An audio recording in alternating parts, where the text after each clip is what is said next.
Hello बच्चों, JEE main 2024 का question है 27 जनवरी शिफ्ट 1 का। देखिए बच्चों, इसमें क्या बोला गया आपसे, a proton moving with a constant velocity passes through a region of space without any change in its velocity. मतलब बिना किसी वेलोसिटी में चेंज किए हुए, दैट मीन्स कि नेट फोर्स जीरो होना चाहिए। अगर पार्टिकल मान लीजिए एक्स डायरेक्शन में जा रहा है तो वो एक्स डायरेक्शन में ही जाते रहेगा बिना किसी चेंजेस के। दैट मीन्स कि एफ नेट यहाँ पर जीरो होना चाहिए, क्योंकि एफ नेट अगर जीरो होगा तभी जाकर के बिना डिफ्लेक्शन के सेम डायरेक्शन में सेम स्पीड से जाते रहेगा।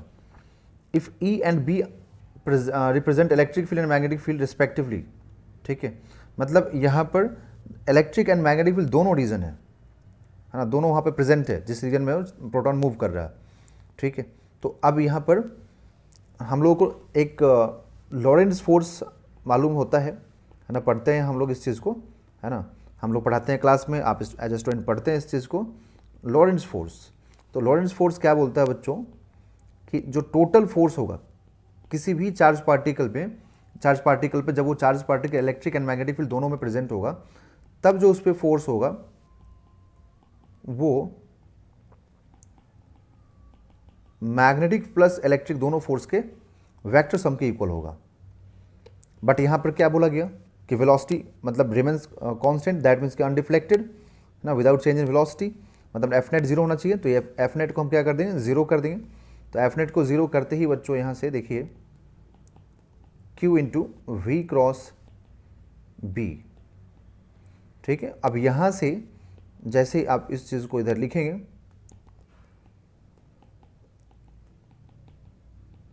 ठीक है, तो ये कैंसिल होगा, माइनस जाएगा उधर मल्टीप्लाई होगा, तो E is equal to B cross V हो जाएगा माइनस मल्टीप्लाई होने के बाद। तो एक चीज़ तो ये हो गया, ठीक है। बट हम लोगों से क्या पूछा गया, देखिए ऑप्शंस दिए हुए हैं, बोल रहा है कि then region of space may have, ठीक है। एक तो कंडीशंस आप लोग इसको ध्यान रखिएगा, ठीक है। फिर पूछा गया कि अब इसमें से कौन से ऑप्शंस पॉसिबल हैं, ठीक है। तो इसमें देखो एफ नेट को जीरो करना है, तो एफ नेट जीरो, आप देखिए एक चीज़ यहाँ पर तभी हो पा रहा है ना जब इलेक्ट्रिक, देखिए इससे आप कंक्लूजन निकाल के देख सकते हैं कि इलेक्ट्रिक फील्ड की वजह से जो फोर्स होगा वो मैग्नेटिक फील्ड की वजह से फोर्स के बराबर होगा।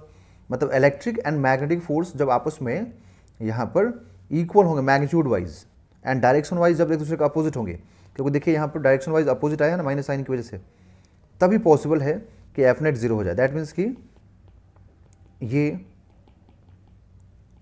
ठीक है, एक तो पॉसिबिलिटी ऐसा हो गया कि अगर दोनों फील्ड है, दोनों में से कोई भी जीरो नहीं है, तो ये दोनों फोर्स एक दूसरे को अपोज करने चाहिए।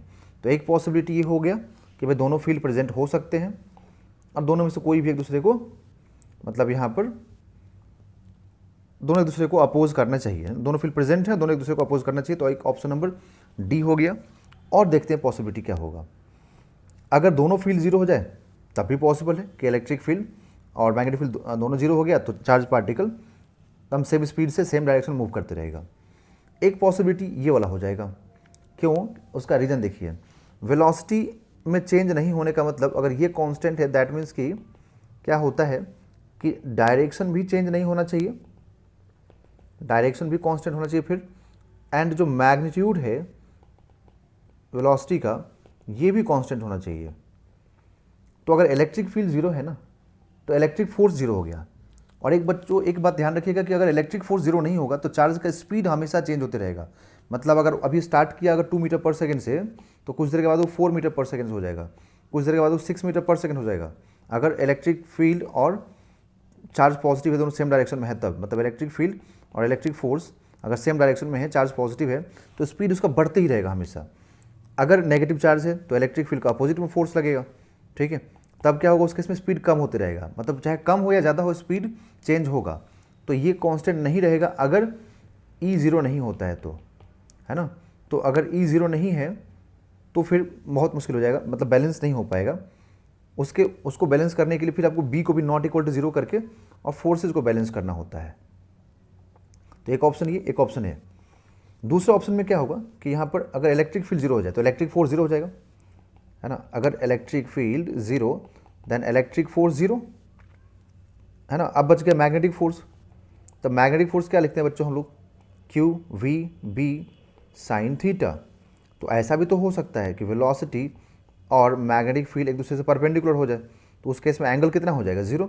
तो अगर एंगल 0 होगा तो मैग्नेटिक फोर्स क्या मिलेगा बच्चों 0 मिल जाएगा उस केस में। इस केस में आपको मैग्नेटिक फोर्स 0 मिल जाएगा, है ना। तो मैग्नेटिक फील्ड के होने के बाद भी मैग्नेटिक फोर्स 0 हो सकता है अगर वेलोसिटी और मैग्नेटिक फील्ड दोनों आपस में परपेंडिकुलर हो। तो ए, बी और डी ये ऑप्शन करेक्ट है बच्चों, that is option number 3 is the right answer.